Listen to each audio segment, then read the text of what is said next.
শেখ হাসিনা চলে যাবার পরে এই দেশের মানুষ ঈদ মোবারক বলেছে, ইসলাম এই বিষয়ে কি বলে? আবেগে বলে ফেলেছে, আবেগ কাজ করেছে, বিবেক কাজ করে না, এখানে কি বলার আছে?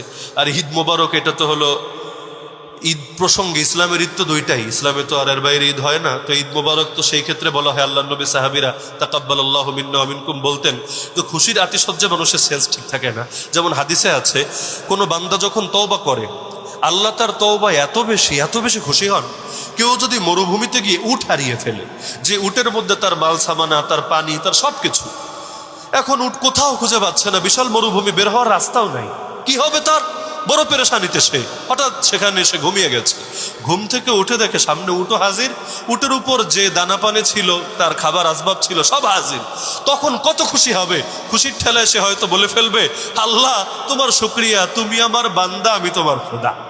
মানে এটা ইচ্ছা করে বলছে এটা না, কিন্তু আবেগ যখন বেশি চলে আসে, মানুষের সেন্স সবসময় কাজ করে না, একটা বলতে গিয়ে অনেক সময় আর একটা বলে ফেলে মানুষ। তো এখন এই জাতীয় কারণে এখন কেউ ঈদ মোবারক বলে ফেললে এটা মাসালার অধীনে আনার দরকার নাই যে হুজুর এর ঈমান আছে না গেছে, অথবা এই লোক কি বেদাতি হয়ে গেছে না সুন্নি আছে, এগুলো টেনশনের কোনো বিষয় না। মানুষ হত্যা ও গুম করার বিধান কি, শাস্তি কি? মানুষ হত্যার শাস্তি হলো কিসাস, যে হত্যা করেছে তাকে হত্যা করা হবে।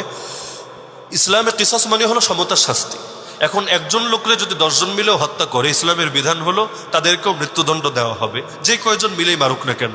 তো সুতরাং হত্যার শাস্তি হলো এটা।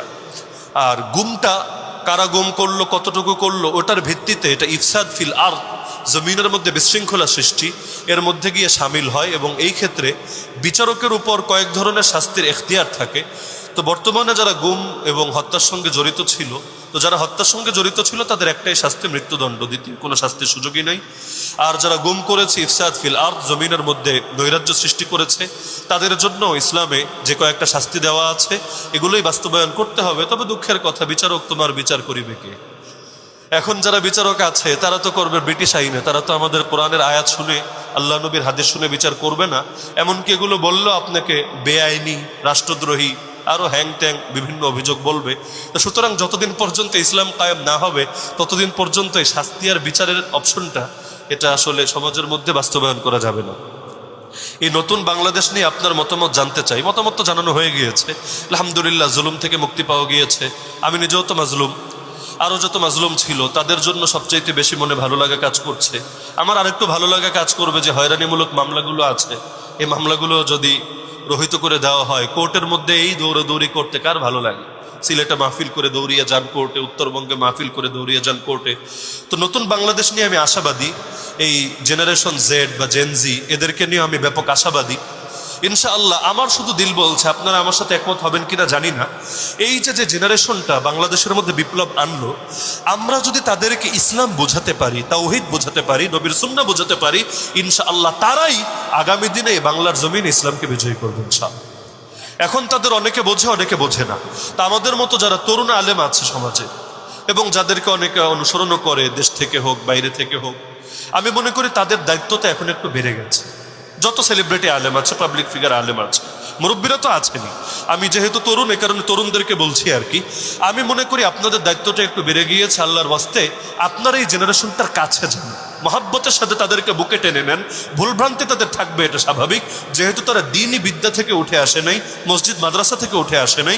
তাদের ভুলগুলোকে কাছে টেনে বোঝান এবং তাদের সামনে নবীর আদর্শ, রবের আদর্শ ক্লিয়ার করেন। ইনশাআল্লাহ দুদিন পর তারাই সমাজের মধ্যে পরিবর্তন আনবে ইনশাআল্লাহ। শায়েখ, এই আন্দোলনের পর নতুন বাংলাদেশে আলেমদের কি ভূমিকা থাকবে? ইনশাআল্লাহ আলেমদের সর্বোচ্চ ভূমিকা থাকবে। অতীতেও ছিল, এখনো আছে। অতীতে হাইলাইট হতো না, কারণ অতীতে সোশ্যাল মিডিয়া ছিল না, আর হলুদ মিডিয়া হুজুরদের নামও শুনতে পারে না। তবে এখন ইনশাআল্লাহ এগুলোকে দমিয়ে রাখতে পারবে না। প্রতিটা সেক্টরে আলেমরা, শুধু রাজনীতি না, বরং সমাজের প্রতিটা রন্ধে রন্ধে ইনশাআল্লাহ আগের চাইতে আরো বেশি কাজ করবেন। আপনারা ইতিমধ্যে দেখতে পেয়েছেন আলেমরা উপাসনালয় পর্যন্ত পাহারা দিচ্ছে, দেখেন নাই আপনারা? একদিকে আলেমরা, তালিবুল ইলমরা, মাদ্রাসার পড়া কিন্তু 24 ঘন্টা, মাদ্রাসার পড়া কিন্তু 6 ঘন্টা 7 ঘন্টা না, সেই তাহাজ্জুদের টাইম থেকে শুরু হয়, বিশ্বাস না হলে এই মাদ্রাসায় আসে। রাত 3টা 4টার সময় আসেন, তাহাজ্জুদের সময় ছেলেদেরকে জাগানো হয়, আবার সেই রাত 11টা 11:30টায় তারা ঘুমাতে যায়।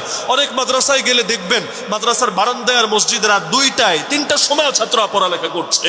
তো এই এত এত গুরুত্বপূর্ণ পড়াশোনা বাদ দিয়ে তারা মন্দির পাহারা দিচ্ছে, উপাসনালয় পাহারা দিচ্ছে, বড় কষ্ট লাগে।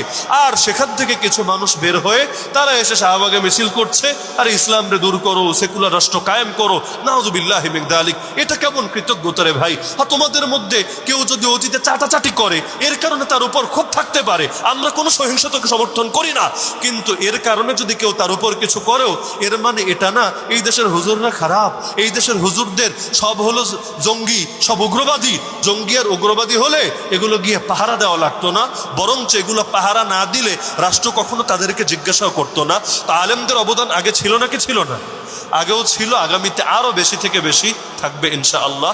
আল্লাহ তাআলা আমাদের সবাইকে আগামী বাংলাদেশে ইসলামকে বিজয় করার তৌফিক দান করুন, আমিন। ওয়া আখিরু দাওয়ানা আলহামদুলিল্লাহি রাব্বিল আলামিন।